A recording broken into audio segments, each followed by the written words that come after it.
I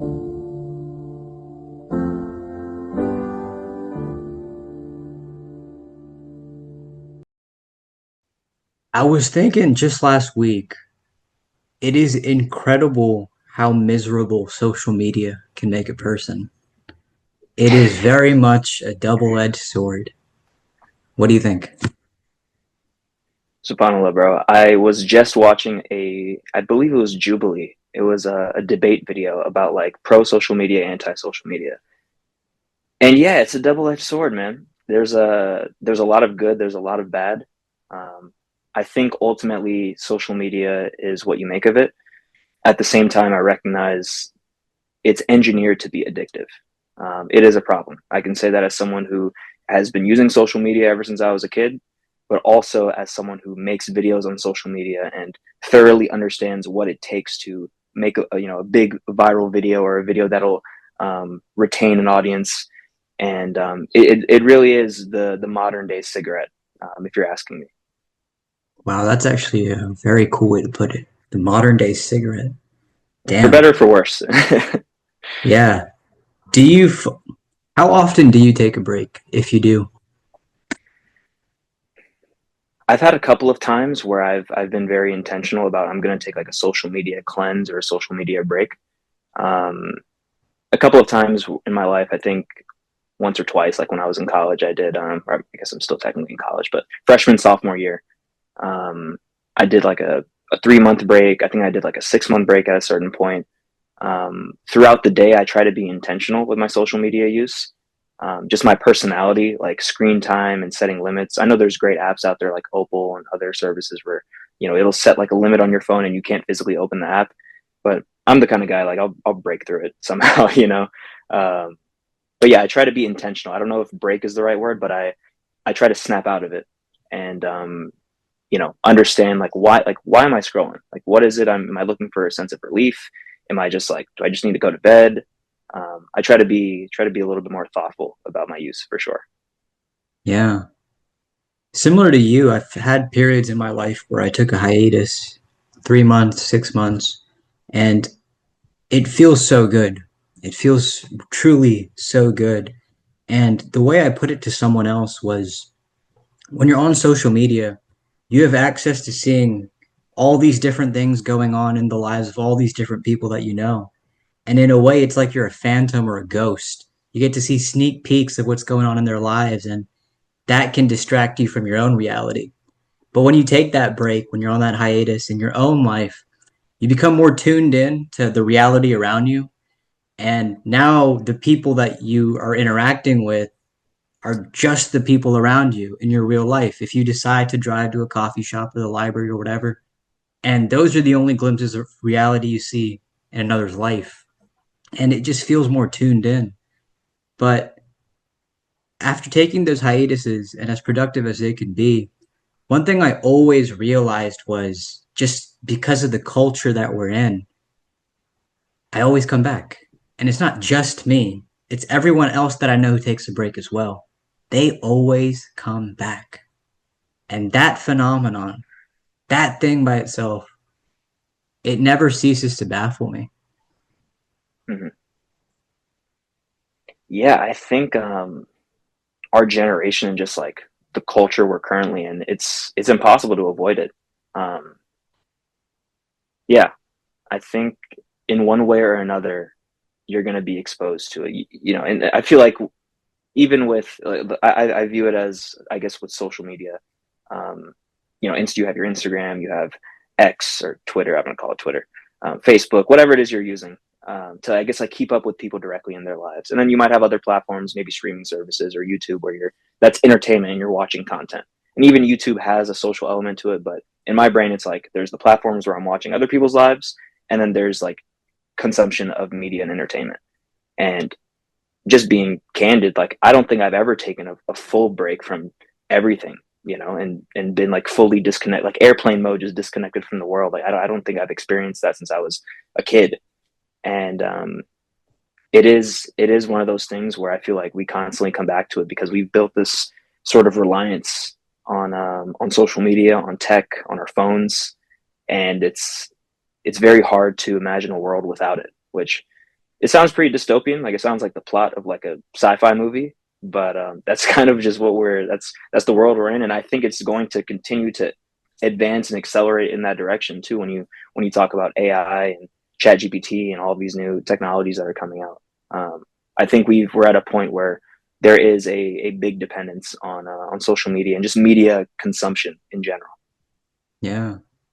It's interesting you mentioned that part about not feeling that airplane mode disconnection since you were a kid because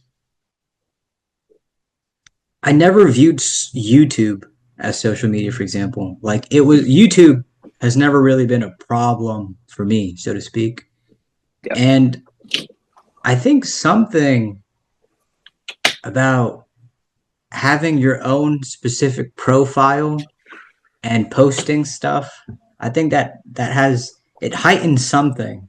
Because I think with social media like Instagram or Facebook or Twitter or whatever, you have your own specific profile. People do know you're on there and they can interact with what you're doing and you can interact with what they're doing. But on YouTube, for example, nobody has to post a video if they don't want to. They can just consume. It's I think just having an account, a specific account that's out there makes a Mm-hmm. difference. I think it's almost performative. Um, I saw this TikTok comment. It had me crack. Um, it was something about, or it might have been like a post. It was something about how, and I haven't read this book in a while too, so I don't even remember the character's name. But it was something about how like the modern day version of that character in The Great Gatsby, who was like having parties from the window so that that girl could see him. Um, the modern day equivalent of that is like dudes posting on their Instagram story and like Wow. waiting for her to like or waiting for and you can apply that to anyone seeking that external validation. And to your point of having this avatar where it's you and your profile picture and you got your bio and it's curated a certain way and you're only posting about certain stuff, you created this aesthetic, this vibe on your page. I think it gets performative. And if it wasn't performative, we would all just have blank profiles. Kind of like you said with YouTube, it's more about content you're putting out. And it's a different dynamic. But yeah, I think and I think that's the beauty of taking a break too. Sometimes is not having to perform in that regard. Like you can just kind of breathe and not feel compelled to post and to show everyone what's going on. Because once you start posting, you can kind of get sucked into that. You see people liking, you get the red notifications, your phone's blowing up. It's a high. I'll be the first to admit it. You see, you're like, oh snap! Like people are watching my stuff. It's like it becomes a thing.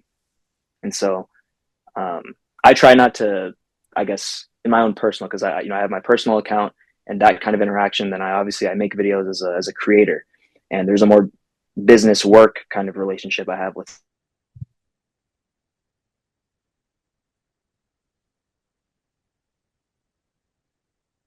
Whoa.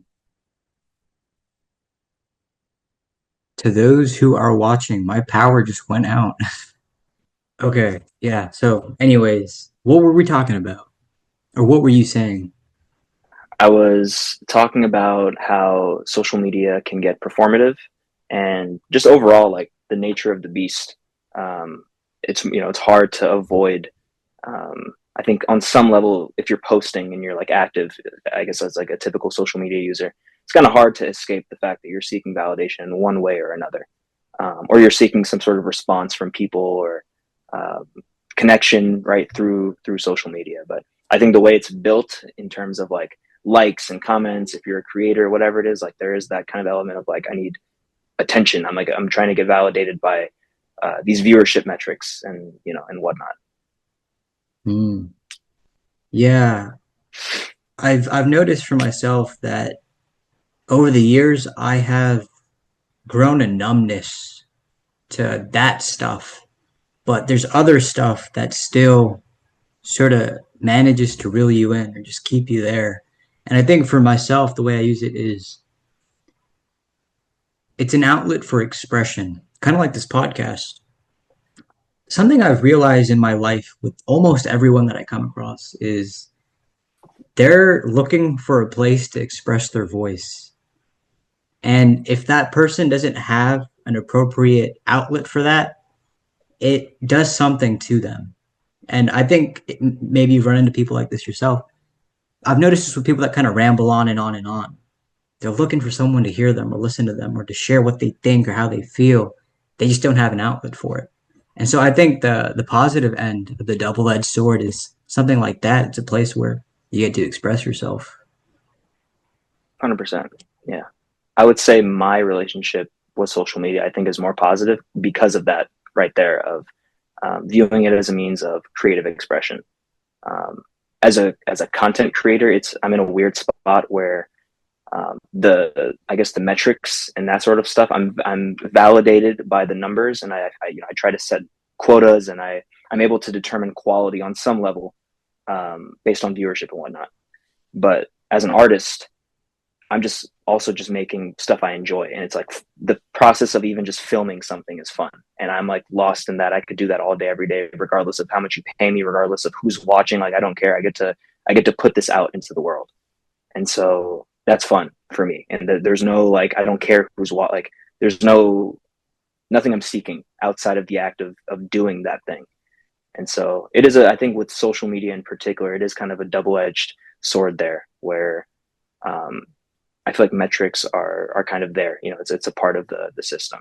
I also recognize, like, if you just have an Instagram account to send memes with friends and whatnot, there's no harm in that. Like, I do that all the time, and there's like I'm never thinking about like who's watching my posts and whatnot. It's a way to reach and connect with people also. Um, but it's definitely interesting what you're saying. I think there's both elements to it, and again, I think it comes down to your intention and what you're seeking ultimately from a platform like that. Explain the art in what you do to me.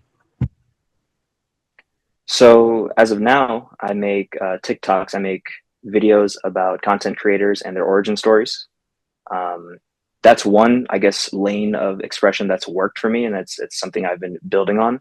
But overall, man, I mean, I've been a creative person my entire life. I was in theater and debate when I was a kid, Mm. which as a 6'5" brown guy, that doesn't, it doesn't really happen. A guy like me would go into theater. I don't look the part, I guess. But I've always been interested. Like, I love stand up comedy. I love entertainment. Um, it's just been something I've been doing for the longest time. And yeah, I mean, with my current page, like, I make videos, I talk about origin stories. I want to eventually expand that into podcasts and long form discussions. I love content strategy. So I'll break down the business side of it because that's something I'm also interested in. And yeah, I think I just love the art of storytelling, and social media, and being a content creator is the medium that I grew familiar with, watching YouTubers when I was a kid, watching like people play Minecraft, play Dragon Ball Z games, play Call of Duty, and like seeing commentary. Like, that was a art form, or I guess like a medium that I loved as a kid. And so that was just naturally what I gravitated towards as I started making my own content, my own videos. That's cool. Thanks for sharing that Thank you. because I would not have known that you were a theater kid or in debate. Yeah, It's That's another thing that I think is very important. Um, I mean, for creatives, but people just in general, is Russell Brand. He had said something once upon a time. It was something like, people can only receive as much about you as you reveal to them or share with them. Like, you could be a great mathematician, but I don't know that if you don't show that to me, if I don't see that demonstrated or something. And so the fact that you've always had this creativity and now you're channeling it into this medium, I think that's amazing. It's like an thank you, bro. outlet is what it is. Yeah. And one thing I'm really specifically these past couple of weeks, I think we can talk for hours about just this alone. I didn't really grow up, I guess, watching like traditional like movies or films and whatnot, but for some reason, my YouTube algorithm has just been serving me all of these like classic films that I personally I never grew up watching. Like, I knew the names, but I just never was into movies. So like I've been watching and like looking into the stories of, or I guess even just like the scripts of like Good Will Hunting, Terminator, all these like OG classics that are just like little clips on YouTube. And I've been thinking about it, and I've never imagined myself as a filmmaker, to be, just to be candid, but like I'm really fascinated just by storytelling. These past couple of days, just seeing like all of these different meanings and metaphors, and like with characters and whatnot. Especially as someone from our background, um, being brown from Houston and like, just being South Asian in general, like, you know what it is, bro. You're a doctor, you're a lawyer, you're an engineer, you're a failure. And like that's those are the options given to us. There's a this and despite us having a very extremely creative and rich culture of stories from our parents and past generations, we have so much to pull from. And I like watch these movies and having a little bit of background and like storytelling and making videos and theater and whatnot. I'm just like, bro, like this is a good plot, but like I've lived through plots that are way tighter and way like you could pull so much from it. And so that's been something very fascinating for me. Just kind of watching and reflecting on old films and just like seeing like what can I create. Of course, I'm bounded by time and work and responsibility, so I try to be intentional even with making videos. Like what kind of video I'm going to make. It's better than putting out something than going and making this extravagant idea that never gets done. But I'm very fascinated by that kind of stuff, man. Just like telling stories and pulling from personal experiences because we have a lot to pull from, I think, as a culture. Definitely. It's a very underrated culture, I always think. Mm-hmm. But I like how you mentioned Good Will Hunting. Me and my mom, we love that movie. I'm like, yeah, Good Will Hunting. Mm-hmm. That is there's really a lot to unpack in that film. But Mm-hmm. what got you into making these specific kinds of videos? And I've seen them; they are good. I remember I'll just be watching them, and I end up watching the whole thing. I make it to the end. I'm like, that was interesting. I didn't know that was a Awesome. person, a creator out there, but you shed light on them, and I'm exposed to it. It's very fascinating. What got you into doing that? Thank you, man. Yeah, I'm very inspired by a YouTube channel or two creators, Colin and Samir. As I knew I wanted to make videos and like I wanted to become a content creator and I wanted to express myself through that medium. Their entire channel is based on telling stories about other creators, but specifically doing like the business breakdown of other creators. So in YouTube and like the creator economy, as they call it, with all these new YouTubers and influencers that are coming up, it's a relatively new segment of the entertainment industry. And they're at the forefront of it, um, interviewing and talking with these creators across like thousands of niches and subcultures that exist on the internet. And they're breaking down like, why do these videos work? Which audience are you targeting? What kind of storytelling are you doing? And I used to watch their videos a lot just as a way of like studying, like understanding the YouTube game and understanding the business, knowing that I wanted to go into media, inshallah, for the rest of my life. Like that's the business and that's the lane that I'm looking forward to working in. And so, I kind of was inspired by their content. And when it came time for me to think about like just strategically, like what would be the best, what would be the best kind of content for me to make for longevity? What's something I could talk about for hours, like, and never run out of ideas? And what's something just sustainable? And when it came down to like me thinking of all the different things I could go into, creator economy videos was, it was the perfect choice in that. And so I just started making short videos talking about creators, and eventually I've been able to narrow it down to the format that you've probably seen in my videos, where it's selfie style on TikTok and I have images in the background and I'm just going into an origin story. And the good thing about that is I'll never run out of ideas because there's always going to be a new creator on. And just me, naturally, what I gravitate towards, I'm the kind of person that's going to study it anyway, just because I like doing it. So it worked out. It's a personal interest and it's also strategic in terms of how I came up with that decision. I know you did a podcast episode with one of these creators, but how often do you reach out to these creators or they reach out to you? And what's that communication like if it does occur? Yeah. The good thing about having a video blow up is sometimes those creators will actually reach out, which for me is a trip, because I've had a lot of like YouTubers I watched as a child like leave comments and show love, and it's like holy crap! Like this dude just watched it. Like I used to watch this kid when I was like in middle school. Like this is crazy. And so I've had a couple of interactions like that. But yeah, I think it's a mix of that, just showing love to creators, and they might see a video. Sometimes I'll have people comment or they'll send me DMs and it'll be more businessy, I guess, or like it'll be more strategic of like, hey, like I make similar content, like how do you work on your hooks and like how do you work on all this stuff, which is my favorite kind of conversation to have personally, because making videos and the kind of videos I make, it's one of those things where like unless you're in it yourself, it's a science, it's a language, it's like only those people that are in it can really understand like the struggles of it and like the what you're looking for in the metrics and whatnot. And so I'll have conversations like that. Sometimes I'll reach out to people and ask for advice. Sometimes people will reach out to me and we'll just have a creative conversation. But yeah, there's all sorts of interactions. It just depends on the context and why I'm reaching out, why they're reaching out. Interesting. Yeah. There was a class I was in at U of H, and I had this friend this one semester, and he was a good guy. He wasn't a bad guy. But what made him the most interesting to me, what I learned from him the most, was he was shamelessly persistent. So, like, for example, if he needed help with something, some assignment, he would blow up my phone like crazy, with phone calls or messages or whatever. And at some point, I'd be thinking to myself, doesn't this guy have some self respect? Like, isn't he just gonna calm down a little bit? Like, okay, it's not working. I should stop disturbing him. No, this guy would go at it harder. He'd keep going. And of course, at some point, I'd like oblige and I'd help him out. It's like, yeah, you're my friend. We'll work on this. But what I learned from him was, you know, that shameless persistence. I mean, the concept of self respect for him, it's like it was somewhere else. It wasn't there. He was like a scallywag in a way, but Right. not in a negative connotation, in a good connotation. I learned from him that if you really want something, you got to be persistent about it. And that's how I've been able to talk to some people who I never would have imagined I'd be able to talk to on the podcast or, work with or communicate with.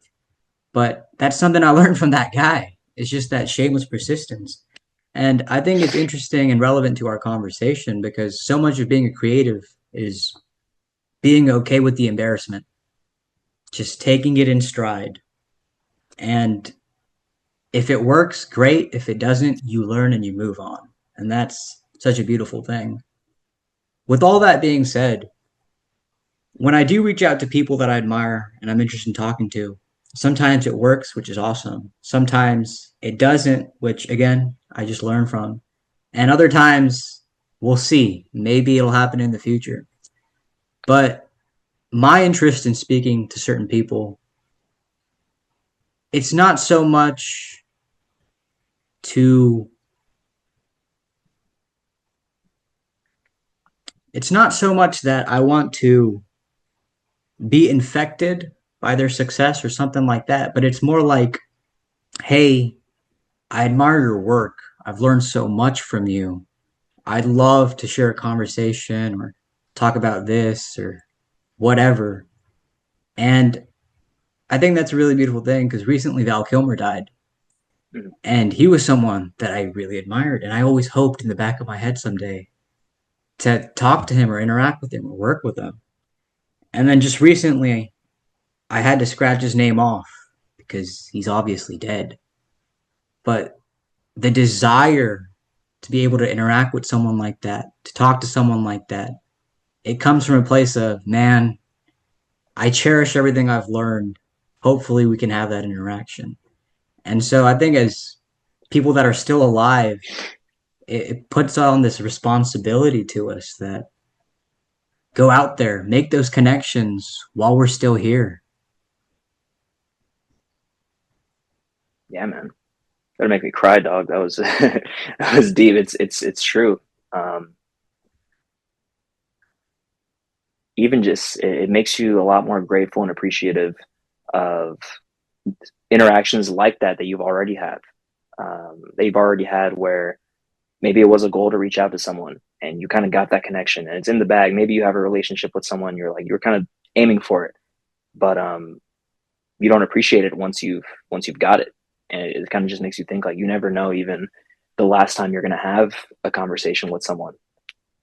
You never know the last time you'll have um, a creative conversation or even the opportunity to pursue someone. Because even like just to give you a practical example of something I'm dealing with, TikTok is my main platform, and up until like 2 days ago, I thought it was about to get banned today, and so I would have lost, you know, 30,000 followers, millions of views and a somewhat of a community that I've built and like friends I've made through that, DMs and people that only know me maybe through my TikTok DMs. Like it was just about to evaporate. And I was just counting the days, like waiting. I don't really have much control over that, but there's an extension. Even now, there's a 75-day extension, but I don't know what's going to happen with that. It might go away again. And so you really just got to make the most of it. All of this is temporary. Life in general, if you want to take it philosophically or Islamically, however, I mean, it's um, the opportunities that we have, we ought to make the most of them and really get after it. Like you said, be persistent even. Yeah. And I mean, just that phenomenon really blows my mind. We're alive at the same time as each other and so many other people too. I mean, whoa, whoa, just that. There is Yeah. a chance that you could cross paths and interact. That's something. That's crazy. And I think even past creatives or famous people or big figures that of course you like, I wonder what it would be like to talk to this actor or this person that I've admired. You'll find gems, man, just being out and about. Some of the my best friends I made in life were usually at events and places where, looking back, I didn't even want to go. Where I was just like, man, I'm tired, bro. Like, I don't want to go to this, college event or this workshop or whatever it is. And these are people that I know for sure have my back for the rest of my life. And it was just spontaneous. Or it might just be someone random that, you're having a conversation with someone at a gas station or the person, behind the counter, and you start to see that person regularly. Like you never know who you're going to interact with and how much people will mean to you, as your life goes on. There might be people now in my life I think about sometimes where like I might reconnect with an old friend from years back and we might rekindle a whole new relationship off that. And it's like you really never know. You might run into someone you went to elementary school with, randomly. And yeah, it's you can never really expect where life's going to take you when it comes to relationships and those kind of interactions. That happened to me. I Oh had a wow. friend in second grade, Michael Brzezinski, good friend of mine, and then he just disappeared for the rest of elementary school. And I always wondered, what happened to Michael Brzezinski? Nobody knew, right? Especially as elementary kids, no social media, just rumors. Yeah, he probably moved or this and that. Nobody really knew. Anyways, I'm at the University of Houston now, and I'm taking the metro to school, and I'm coming back home, and I get onto the metro bus, and I sit down next to a guy, and I look at him, and I'm like, "Are you Michael Brzezinski?" He's like, "Yeah." How did you know? I'm like, "I remember you from elementary school." And then That's nuts, we dude. talked about our memories, and it's like, no way, this is crazy. We met on a bus all these years later. So somebody that disappears at chapter 7 or 8 of your life somehow comes up again at chapter 20. It's crazy. And especially in a big city like Houston, bro, where there could have Yeah. been millions of people on that same bus at that time. Like that's subhanallah. Like Here's what you makes can't. that story crazier. The only empty seat on that bus was the one next to him, which is crazy. Wow, Yeah. Yeah. that's amazing, dude. That's the kind of stuff they need. That's the kind of stuff that happens in movies, but it happened in real life. Exactly. That's what I'm always looking for, movie moments in real life. That's what makes it more exciting. Yeah, and I think we can all, even just as creative people, kind of like you mentioned, all of us, like we have moments we can pull from and express ourselves. Like I have friends that do short films, and that's their way of creative expression. And I'll have conversations with them about like their creative process, and they're pulling from these like obscure random moments in their life, and it comes out to be this beautiful art piece. I'm sure in your own experience writing, you're pulling inspiration from like the most random stuff. Even in my time making videos, like a lot of video ideas I've had have been from like just whether it's news updates or stories, again, of like people that I actually watched, things that I personally enjoyed. And so there's a lot of magical moments like that that'll just happen randomly. You can't really, it's just God's plan. You can't really like account for it. Yes, 100%. And it never ceases to amaze me, which I think is a very beautiful thing. Another thing that I wanted to discuss with you, because it really piques my interest, the way I see it, you really became your own man. You left Houston and you went out. What's that experience been like for you? Oh man. Uh it's been alhamdulillah, bro. It's been a very, I feel like I've lived a lifetime in just the past what, it's been like 2 years now. I think, I don't know, 2 years, a little bit less than 2 years, but um, a lot of growth. And that's ultimately what I was seeking when I made the decision. There's a lot that went into it, but and there's a cliche I think as well, that I want to mention. Like, there's this cliche I think for people that are ambitious or people that are chasing something, and they grew up and they have their hometown, and it's like you got to leave your hometown to be successful, and it's like you got to, like, people are holding you back, and you got to go. And I don't necessarily think that's the case for everyone, where you have to like leave home necessarily to experience growth. I think everyone's situation is entirely different and nuanced. And if you have opportunities where you're at, you should take those and go full throttle with it. You should make the best educated decision and have the self awareness to decide, like, what are my options? What are the best things I can do? In my particular case, considering everything, I had to hit the reset button on all aspects of my life, and it was something that was eating away at me for a while. And it was difficult. Obviously, I was 19, college dropout. Basically, at that point, is how I felt. That's kind of what the label was and whatnot. I was trying to figure things out. But alhamdulillah, looking back, just taking that step forward, for me, it was moving out. For me, it was starting over in a different state. That was a very pivotal moment in my life. It gave me a lot of confidence to overcome challenges, and it just gave me a new perspective.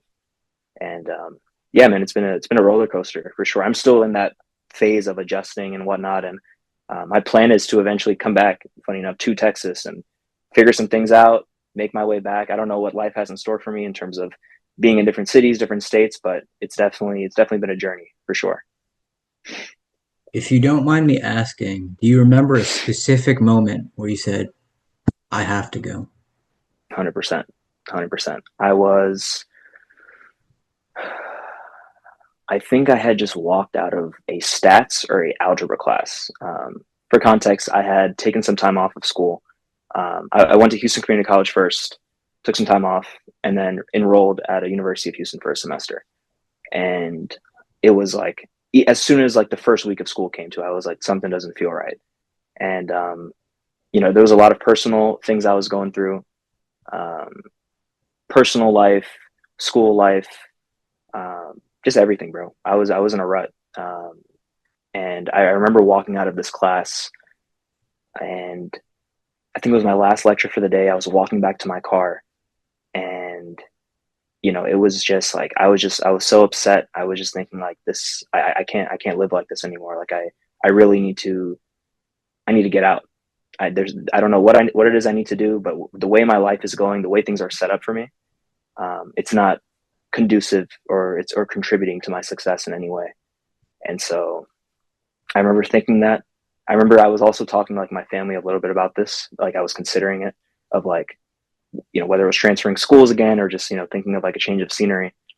And within a couple of weeks from that day, I was in Michigan. So like, the withdrawal, this was the same month, the withdrawal from all my classes, packing all my stuff in my childhood home, telling my parents I'm about to bounce, all of that happened in a couple of weeks.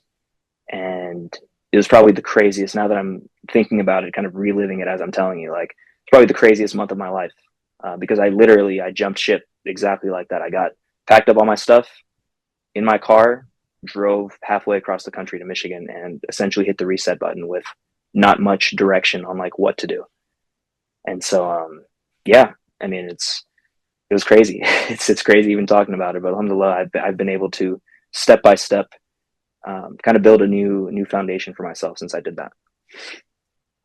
Did your family try to stop you? And when you were going out to Michigan, did you have any idea what you were going to do? Or was it really just, I'm in the car, I'm driving north? So I have family in Michigan. I had a little bit of a plan. Um, I had a somewhat of a job. I had a job interview lined up. Actually, that was about it.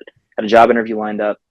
Um, because I have family here, I was gonna be with them for a bit. But the plan was obviously for me to get like my own spot and like kind of be independent in that regard. And yeah, obviously they tried to stop me, bro. They were like, "What the hell is going? Like, what the hell happened to my son? Like, was he going through?" They knew also I was going through a tough time, and but I mean that they weren't expecting obviously for me to drop out and like go in the manner that I did, how abrupt and how quick it was. It was a shock for sure, but just to be honest and authentic about where I was then, not necessarily saying this is what I advise people now or looking back, right or wrong decision, but they weren't going to stop me, which is you know, it was a very big shift in the dynamic I had with my entire family, especially being the youngest, where I was just like, this is just a decision I'm making as an adult, and like you know, of course, like I love my parents, I talk to them, as much as I can. My mother's visiting me right now. Like everything is, alhamdulillah, I have that relationship with my family. But that was that one decision where I was like, you're just not gonna stop me from doing this. Like you physically can't stop me, and like I'm taking the car and I'm going. And it's crazy. It's crazy saying it out loud, but that's what happened, and that's my thought process behind it back then. That's how I was feeling, and that was kind of the decision. And it sounds very emotional too. It was, as much as it was an emotional decision, I also weighed all the options. Like I considered other places where I had family. I considered other states. I considered long term where the best plan would be for me to go to school. Now I'm a full time student now, still working on my bachelor's. Like I had considered reattending, re-enrolling in a college, scholarships that would be available. I did the whole calculus of the plan that I was going to have, for sure. Proofs and everything included, Yeah, no, I eh? had to, bro. I had to because you know, it's a crazy decision. And I also knew for myself, like, this wasn't just like I'm running away from home. Like I was genuinely looking for a way to better my life. And I did the due diligence for my own sake because that's something I care about. I care about where I'm going. But I also had to make up a plan where if someone asks, like, hey, what are you doing? Where are you going? I had something to show, and I had a way to go about it. Yeah. My friend Azim had said to me that even Islamically, it's a thing where if you need to go to another city for your own prosperity or whatnot, that's like an Islamic thing. You do that. You migrate, Mm. so to speak. And I think that's interesting. But what was the allure towards Michigan outside of a job interview being lined up and family relations? What about Michigan drew you in? So initially, it was mainly that it made sense. Like I had a family here to lean on. I'd also visited here. My family actually way back when they lived here in Michigan. Like I have family friends and I have somewhat of a community of people here that I knew I could lean on. But Michigan's beautiful, man. It's a great state. I kind of knew I would want to go be a part of like I guess like the Dearborn, like Detroit area, and like there's all these different like cities I had visited and become familiar with, and there's a community vibe here for sure that I think I didn't have in Houston. It's not necessarily the main motivator. Again, like I came because it was more strategic, but it was definitely a benefit that I got when I came, and a benefit that I'm still a beneficiary of the community that we have here. It's very unique and very supportive. Hmm. For a long time, I've done the back and forth with myself about changing cities. And it's not, I love Houston. I really do. I love the people here and everything is amazing. But I think the more you become acquainted with the place, the more small it begins to feel, even though it's very big. Like I remember there was specifically a time in my life where I felt like Houston was in the palm of my hand. I knew all the ins and outs, and any part of the city I walked into, I knew people. And that was beautiful, no doubting that. I'm grateful for that. But it started to feel small. And it's like, what do you do when you've explored the whole video game map? Do you stay in that same video game, or do Mhm. you change the game and you look for a new map? What do you Yeah. do? So again, I think it's really cool that you did that. And I heard it just yesterday in a TV show called Reacher. I mean, it's a very cliche thing to say. The first step is always the hardest. But Oh once yeah. you overcome that hurdle, the whole playing field changes, eh?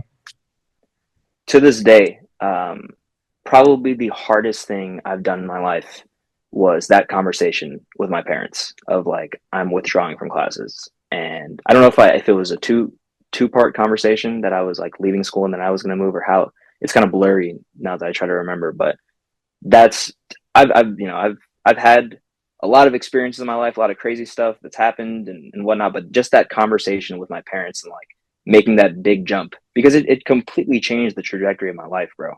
I should be a senior at U of H graduating right now, but instead I've had job experiences. I have a family here in Michigan of people that I will, again, that, you know, lifelong friends and people that I've invited into my home, and they know my family. And it's like, I would have never had that if I didn't pull the trigger. And it was tough to, I didn't know any of that was going to happen too. I could have very easily moved to Michigan. It could have all been a failure. I could have been homeless. I could have lost like there was no safety net. And you know, you never know what's going to happen once you make a decision that I guess that big. And so yeah, it's as cliche as it is, it's 100% facts. Like you never know what's going to happen, but at the same time, as much as there is fear, there's also that much and more opportunity on the other side. And you'll never be exposed to that opportunity to take advantage of it unless you're willing to take that level of risk. Yeah. You know, in the true fashion of a creative, you shared about your college experience at UH, and I think that's beautiful because it can be an embarrassing thing to put out there, but you have an ownership of it, and you're very calm when you're mentioning that. It's vulnerable, but inspiring. How do you take, were you always very open about that and you had ownership of, hey, this is what's been going on? Or how did you develop a more positive relationship with that part of your past? I mean, even now, man, I appreciate you saying that. Like it's heavy. Like I'm physically like I wouldn't say shaking, but like I feel a sensation in my body. Like it's uncomfortable to talk about. Um, it's difficult, and I think over the years, for sure, the number one thing that's helped me has been therapy, which we can get into that a little bit, for sure. Because I love the, you know, mental health, and prioritizing it has completely changed my life as well. Um, but I think, yeah, just trying to be intentional about building self awareness and being comfortable in my own skin. One of the biggest lessons I moved, just adulting for the first time and moving out and like working a 9 to 5, was like, regardless of what anyone's gonna say about me, like I got to pay the rent, bro. Like I got to like I have to make things happen. There's no like shame and family drama and all, like all of that is like nothing. At the end of the day, when I lay my head on my bed at night, like did I do what I was supposed, did I do what I needed to do? Did I get an inch closer to like making ends meet and doing what I need to for the month or for the week? That becomes a very real priority, because I took on a lot of responsibility. And so I think just experiencing that made me, it made it a lot easier for me to shed other people's expectations and the just the guilt or even just the shame you might feel like, oh, like my family thinks this of me, or I need to do this or that. It goes away when you have stuff that you have to do. And I think that helped a lot in my process of, I guess trying to be a little bit more vulnerable and be okay with people thinking whatever they want to think about me. Wow. It goes away when you have stuff to do. That's so powerful. That is so powerful. Damn. I mean, you made it sound a lot more badass than I said it. It's, No, I mean, it really hit me. And it's true because, again, thank you for sharing this because I feel like embarrassment has tiers to it and there's levels. You can be good at being embarrassed to a certain level, but maybe you're deficient or weak at it in another level, you know? It's not just one thing that, oh, you go on stage and give a speech, now all embarrassment has eroded from you. It's like, no, there's different circumstances and situations in life. And it's better for you if you can face up the the embarrassment levels that those situations require. But it's never just one blanket that you get to roll out of. But Mhm. what did you want to talk about when it comes to therapy? Yeah, I mean, I think it's I was just having this conversation with someone not too long ago. For context, also, I'm the founder of a nonprofit called the Shifa Institute. It's a nonprofit for Muslim mental health awareness. And right now, obviously, we're targeting like Muslim Americans, people that come from a background like you and I. But leading up into that, why I even co-founded this organization with, some of my colleagues. Um, it's been a game changer for me of just acknowledging my own, I wouldn't say deficiencies, but um, just building self-awareness and challenging myself. I think in our community as well as Muslims, as Desis, as Arabs. I mean, you could pick the demographic. There, I feel like there's a mental health deficiency, a crisis all over. All ages, all um, just everyone is going through something. It applies to everybody. And the analogy I gave to someone was like, it's like going to the gym for your emotional well being and your mental health. You would never like deter someone from going to. They'd be like, oh, the gym's haram, or, like the gym is bad for you. It's like, no, it's like like you go to the gym, you set a routine. Maybe you go once a week, you go twice a week.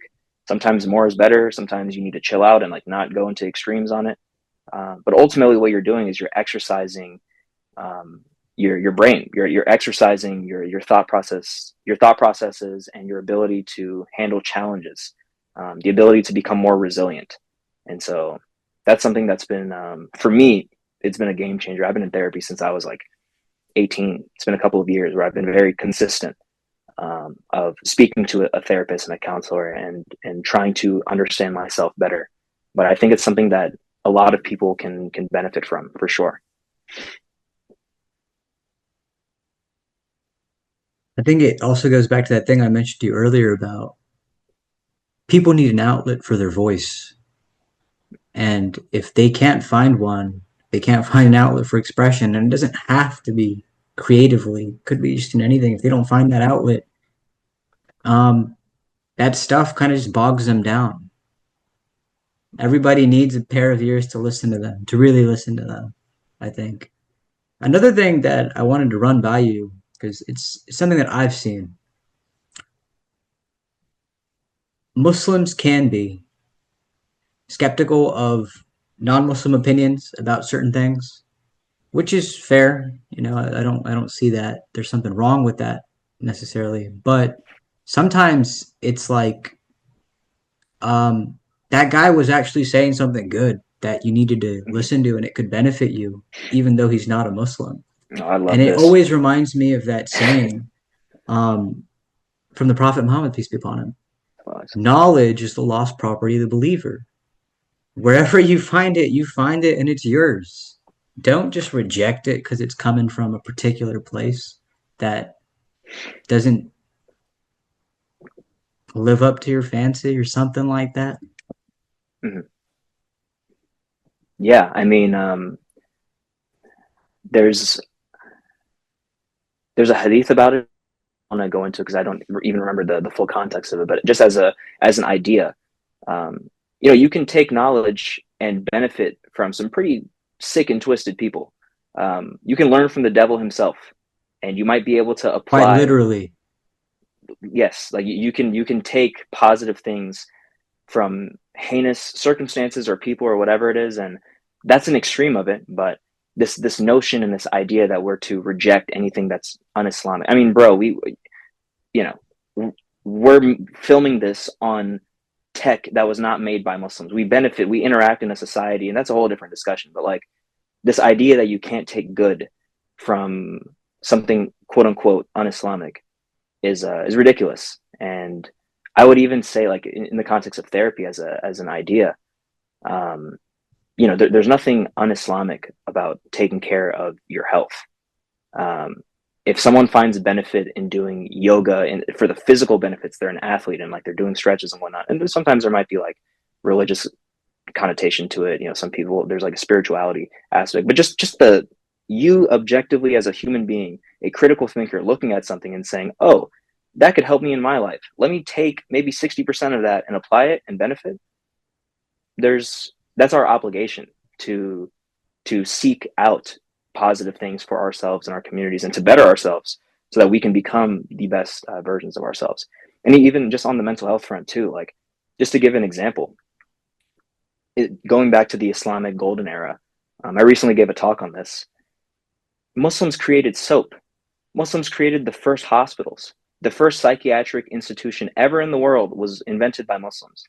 mental health as a concept, many of like what is now understood as like bipolar disorder and many of these different mental health, like it came from Muslim work, Muslim doctors that pioneered. So that's one thing that always gets to me, and I always get riled up about, of just like, we are so interconnected, and there's so much even wisdom and knowledge that has come from our history that we just forget about.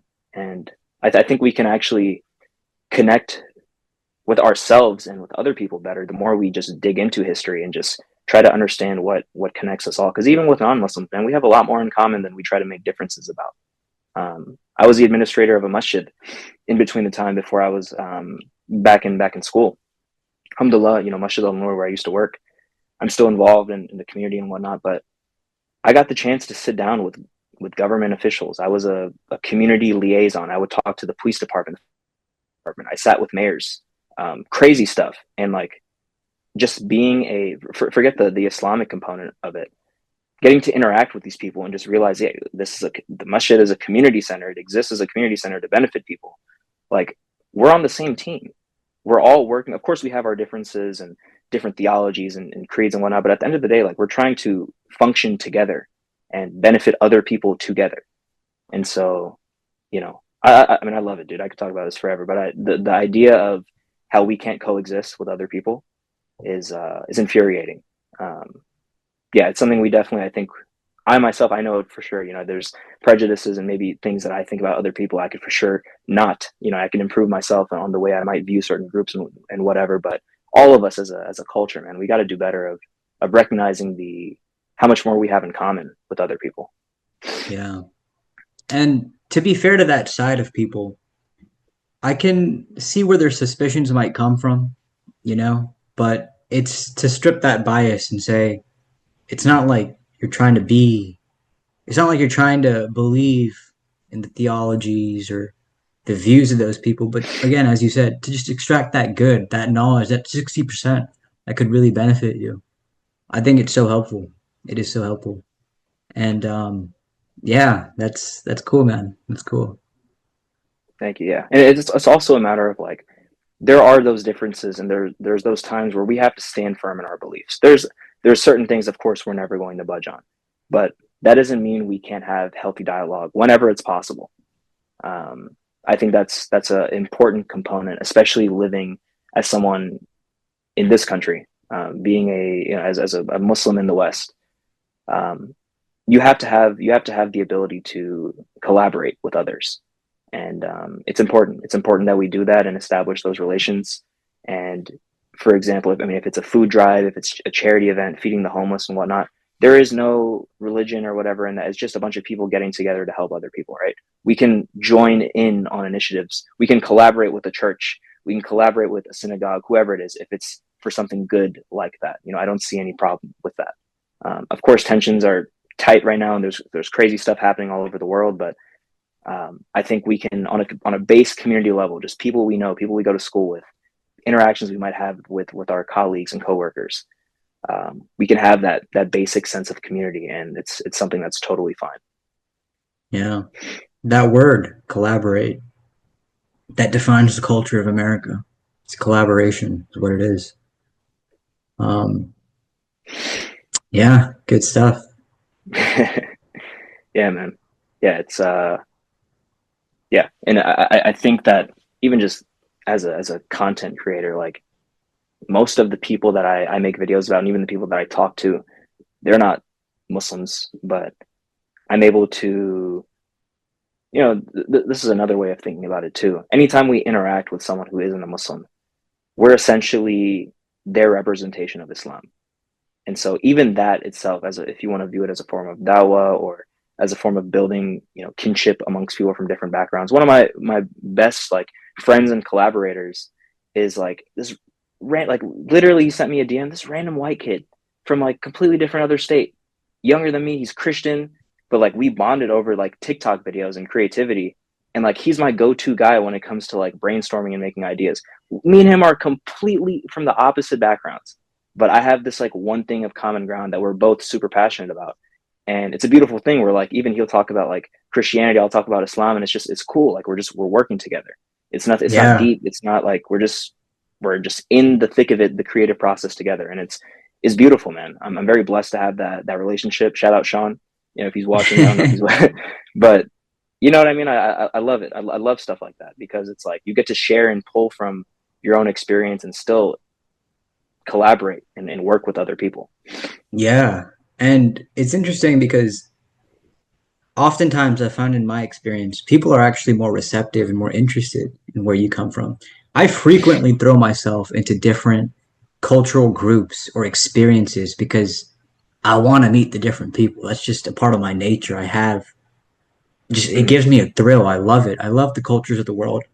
And like once upon a time, I had a really tight friend group of just all Asians, and I learned so much from them about those cultures, like in China and stuff.